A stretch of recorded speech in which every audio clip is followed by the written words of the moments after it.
नमस्कार। आज हम बात करेंगे राजस्थान के लोक संतों की।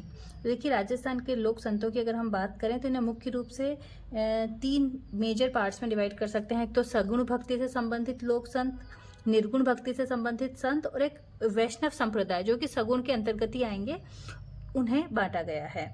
तो सबसे पहले हम बात कर लेते हैं सगुण भक्ति से संबंधित लोक संत।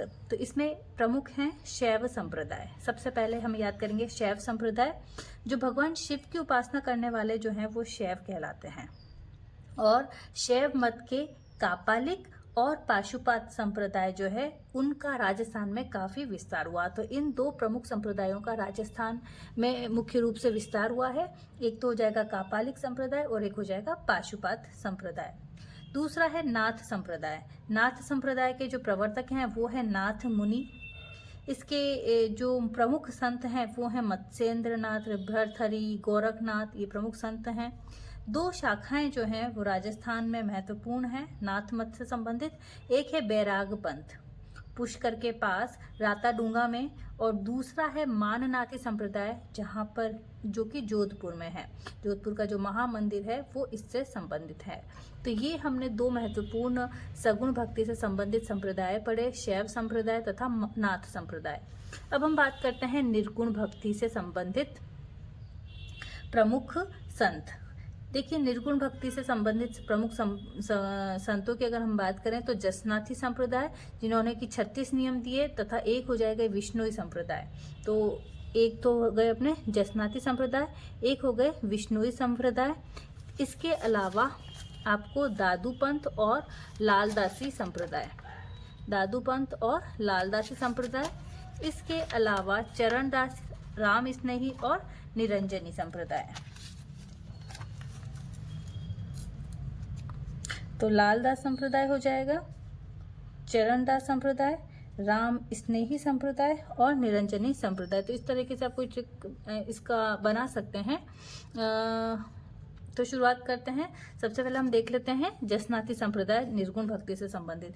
तो देखिए, जसनाथ संप्रदाय में के जो प्रमुख प्रवर्तक हैं वो हैं संत जसनाथ जी। 1504 में इन्होंने इस संप्रदाय की स्थापना कर दी थी, 1504 में प्रवर्तित। और इनकी जो प्रमुख पीठ है वो है कतरियासर बीकानेर में। इनके जो उपदेश हैं वो या ग्रंथ जो हैं वो क्या हैं, सिंभुदड़ा और कोडा ग्रंथ में संग्रहित हुए। इनके जो समकालीन सुल्तान थे दिल्ली के वो थे सिकंदर लोदी। जसनाती संप्रदाय के जो मानने वाले हैं अनुयायी वो अग्नि नृत्य करते हैं। प्रारंभिक अनुयायियों के नाम है हारोजी व जियोजी। अश्विनी शुक्ल सप्तमी को इन्होंने समाधि ली। संत जसनाथी जी के द्वारा या उनके अनुयायियों ने 36 धर्म के नियम दिए हैं। ये ध्यान रखें कि जो धधकते हुए अंगारों पे जो चला जाता है या अग्नि नृत्य जो किया जाता है वो इस संप्रदाय की प्रमुख विशेषता है। तो ये निर्गुण भक्ति से संबंधित है। किसी विशेष भगवान जी की पूजा नहीं की जाती यहाँ पर, और ये सारी चीजें अग्नि नृत्य यहाँ का फेमस है। फिर है विष्णुई संप्रदाय। विष्णु संप्रदाय के जो प्रवर्तक हैं वो हैं, और ये भी याद रखें जो जसनाथ जी थे उन्हें सबसे कम उम्र में 24 वर्ष में ही ज्ञान की प्राप्ति हो गई थी। अब विष्णुई संप्रदाय की हम बात करते हैं। प्रवर्तक हैं जाम्बोजी, जिनका जन्म पीपासा नागौर में हुआ था। इन्हें पर्यावरण वैज्ञानिक गूंगा या गहला कहा जाता है। बिश्नोई 20 और नोई यानी 9, यानी इन्होंने कितने नियम दिए हैं, 29 नियम दिए हैं। इनकी जो प्रमुख पीठ है वो है मुकाम तालवा नोखा बीकानेर में। उपदेश देने के स्थान को कहा जाता है साथरी।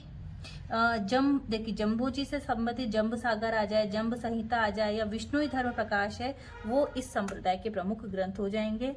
इन्होंने पर्यावरण संरक्षण पर बहुत जोर दिया। जो इन्होंने अपने 29 नियम दिए हैं वो भी पर्यावरण संरक्षण से संबंधित दिए कि भाई वृक्षों की कटाई पर रोक हो, जीवों पर दया की जाए, नशीली वस्तुओं का सेवन न किया जाए, स्वच्छता का पालन किया जाए, और नीले वस्त्रों को त्यागने से संबंधित और पर्यावरण की संरक्षण से संबंधित नियम इन्होंने दिए हैं।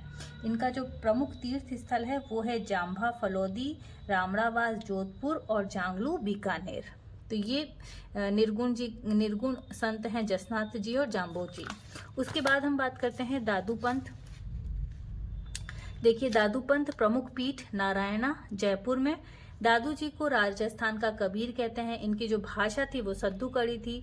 दादू जी का जो जन्म था वो गुजरात में हुआ 1544 में, जबकि इन्होंने अपने जीवन के लगभग 40 वर्ष राजस्थान में गुजारे, लेकिन वास्तविकता में ये गुजरात के थे। इन्होंने कौन से पंथ की स्थापना करी? दादू दयाल जी ने दादू पंथ की स्थापना की। दादू पंथ के जो सत्संग हैं वो क्या कहलाते हैं? अलख दरीबा। इनकी जो भाषा थी वो सद्दू कड़ी थी। इनके ग्रंथों के जो भाग होते थे वो 5 भाग मुख्य रूप से होते हैं: नागा, विरक्त, उत्तरादे, खालसा और खाकी। कुल 152 शिष्यों में से प्रमुख 52 शिष्य थे जिन्हें 52 स्तंभ कहा जाता था, और उनमें भी 2 प्रमुख शिष्यों की अगर हम बात करें तो एक रज्जब जी और सुंदर जी। रज्जब जी की प्रधान पीठ सांगानेर में है। वो जीवन भर दूल्हे के भेष में रहे और गुरु के मरने के बाद उन्होंने स्वयं की आंखें फोड़ ली थी। दूसरे हैं सुंदरदास जी, जिनकी प्रधान पीठ गैटोलाव दोसा में है। राजस्थान के शंकराचार्य कहलाते हैं सुंदरदास जी, और इनका जो ग्रंथ है वो है ज्ञान समुद्र। दादू जी री वाणी, दादू जी रे दोहा आदि जो उपदेश हैं वो इन ग्रंथों, जो ये जो ग्रंथ हैं उनमें संग्रहित है। इनकी भाषा याद आ जाए तो लिखना है आपको सद्दू कड़ी भाषा। दादू दयाल की भेंट अकबर से भगवत दास ने आगरा में कराई थी। ये प्रश्न भी कई बार पूछा जाता है। दादू पंथ को आगे बढ़ाने के लिए बच्चे गोद लेना जो है वो चेला मूंढना कहलाता है। दादू खोल क्या है? नारायणा में भैराणा पहाड़ी पर स्थित जो गुफा है जहाँ पर दादू जी ने समाधि ली थी उसे कहा जाता है दादू खोल। अब हम बात करते हैं लालदासी संप्रदाय की। लालदासी संप्रदाय के प्रमुख जो प्रवर्तक हैं वो हैं लालदास जी। प्रमुख रूप से ये संप्रदाय कहाँ पर? शेरपुर व धोली, दूब और नगला गांव, जो कि अलवर भरतपुर जो अलवर भरतपुर वाला जो क्षेत्र है वहाँ पर है। तो ये लालदास जी संप्रदाय के बाद हम बात करते हैं चरणदास जी की। चरणदास जी जन्म हुआ है मेवात अलवर में ही।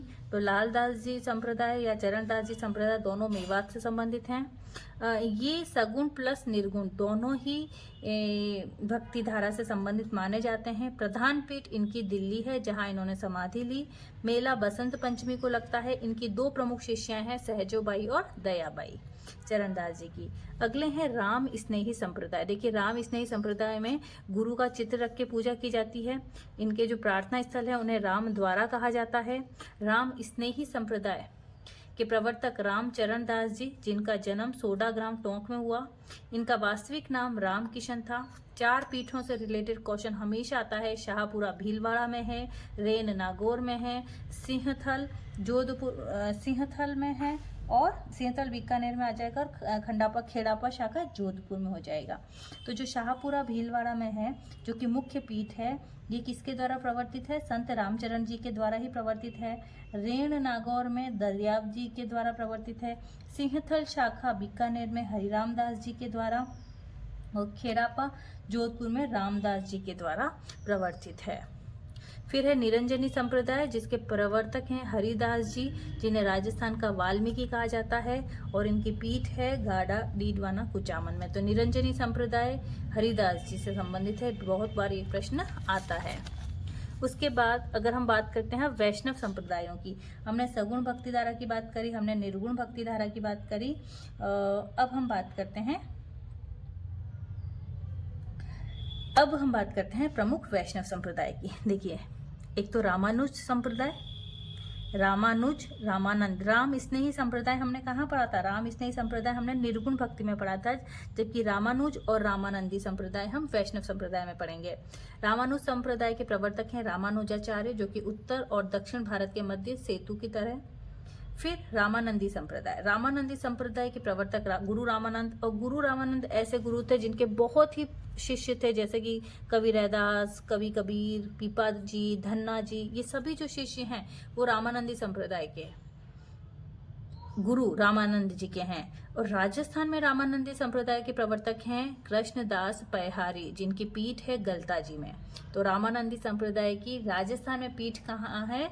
गलता जी में है, और पैहारी जी जो हैं वो इसके प्रवर्तक हैं। रसिक संप्रदाय, जो कि पैहारी जी के ही शिष्य अग्रदास जी के द्वारा चलाया गया रसिक संप्रदाय, और इसकी प्रमुख पीठ है रेवासा सीकर में। गलता जी जयपुर में पयहारी जी की और उनके ही शिष्य अग्रदास जी की प्रमुख पीठ रेवासा सीकर में है। निम्बार्क संप्रदाय आचार्य निम्बार्क के द्वारा प्रधान पीठ है किशनगढ़ अजमेर के पास सलेमाबाद में। निम्बार्क संप्रदाय को ही हंस संप्रदाय या सनकादि संप्रदाय कहा जाता है। उसके बाद हम बात करते हैं वल्लभ संप्रदाय। वल्लभ संप्रदाय वल्लभाचार्य जी के द्वारा दिया गया। इनके पुत्र जो थे विट्ठलनाथ जी, उन्होंने अष्ट छाप कवि मंडली का भी संगठन किया था। इनके प्रमुख भक्तों में जो किशनगढ़ के राजा थे, शासक थे सावंत सिंह, वो भी हैं। अब इसकी प्रमुख 7 पीठें हैं वल्लभ संप्रदाय की। एक तो विट्ठलनाथ जी नाथद्वारा में महत्वपूर्ण, मथुरेश जी कोटा में, द्वारकाधीश जी कांकरोली में, गोकुलनाथ जी गोकुल में, गोकुल चंद जी कामाडीग में, बालकृष्ण जी सूरत में, मदन मोहन जी करौली में। फिर गौड़ीय संप्रदाय या ब्रह्म संप्रदाय स्वामी मध्वाचार्य के द्वारा 12वीं सदी में प्रवर्तित था। ये इसका विस्तार गौरांग महाप्रभु चैतन्य के द्वारा किया गया था। इसके अलावा कुछ अन्य संतों की अगर हम बात करें तो अन्य संतों में है महत्वपूर्ण संत पीपा। संत पीपा का जन्म गागरोन झालावाड़ में हुआ, वहीं पर इनकी छतरी है। इनके गुरु थे रामानंद जी। हमने अभी पढ़ा कि भाई रैदास, कबीर, संत पीपा ये सभी रामानंद जी के ही शिष्य हैं, तो गुरु रामानंद जी थे। संत पीपा का वास्तविक नाम था प्रताप सिंह। वास्तव में तो ये खींची चौहान परिवार में हुए, लेकिन ये किस समुदाय के आराध्य हैं? दर्जी समुदाय के आराध्य हैं। गुफा है इनकी टोडा ग्राम टोंक में, मंदिर है समदड़ी बाड़मेर में। संत धन्ना जी की बात करें, गुरु थे इनके रामानंद जी, जन्म धुवन गांव टोंक, ये जाट थे। संत रैदास ये भी रामानंद जी के शिष्य हैं। मीराबाई जिनके गुरु हैं संत रैदास। मीराबाई का जन्म कुड़की गांव फाली में हुआ, जबकि लालन पालन मेड़ता नागौर में हुआ। इनका जन्म नाम पेमल था। पिता रतन सिंह जी, विवाह सांगा के पुत्र भोजराज से, लेकिन उनकी मृत्यु के बाद ये कृष्ण भक्ति में लीन हो गई और मीराबाई की मृत्यु गुजरात के डाकोर स्थित रणछोड़ मंदिर में हुई। वागर की मीरा किसे कहते हैं? वागर की मीरा गौरीबाई को कहा जाता है। संत मावजी की हम बात करें तो संत मावजी जो हैं वो वागर प्रदेश के संत जिन्होंने लासोड़िया आंदोलन चलाया। इनका मंदिर साबला गांव डूंगरपुर में है। इनकी वाणी को चोपड़ा कहते हैं। इन्होंने निष्कलंकी संप्रदाय की स्थापना करी है, तो माव संप्रदाय निष्कलंकी संप्रदाय संत मावजी के द्वारा चलाया गया। उसके बाद हम बात करते हैं कवि दुर्लभ जी, जो कि वागड़ क्षेत्र के हैं और राजस्थान के नरसिंह कहलाते हैं। ख्वाजा मोइनुद्दीन चिश्ती। अब कुछ हम मुस्लिम लोक संतों की बात करें तो गुरु थे इनकी शेख उस्मान हारूनी। चिश्ती सिलसिले के ये प्रमुख संत थे। इन्हें गरीब नवाज कहा गया। पृथ्वीराज तृतीय के शासनकाल में राजस्थान आए। इनकी कार्यस्थली अजमेर थी और अजमेर में इनकी दरगाह को बनाने वाले थे इल्तुतमिश। नरहर के पीर चिड़ावा झुंझुनू में, बांगड़ के धनी कहलाते हैं नरहर के पीर। इसी के अलावा पीर फखरुद्दीन गलियाकोट डूंगरपुर में और संत हमीमुद्दीन चिश्ती की नागौर में है, जिसे तारकीन की दरगाह भी कहा जाता है। तो आज की क्लास में हमने बात की है कुछ महत्वपूर्ण राजस्थान के लोक संतों की। अगर आपको वीडियो पसंद आई है तो प्लीज़ इसे लाइक करें, शेयर करें और सब्सक्राइब करें। बहुत बहुत धन्यवाद।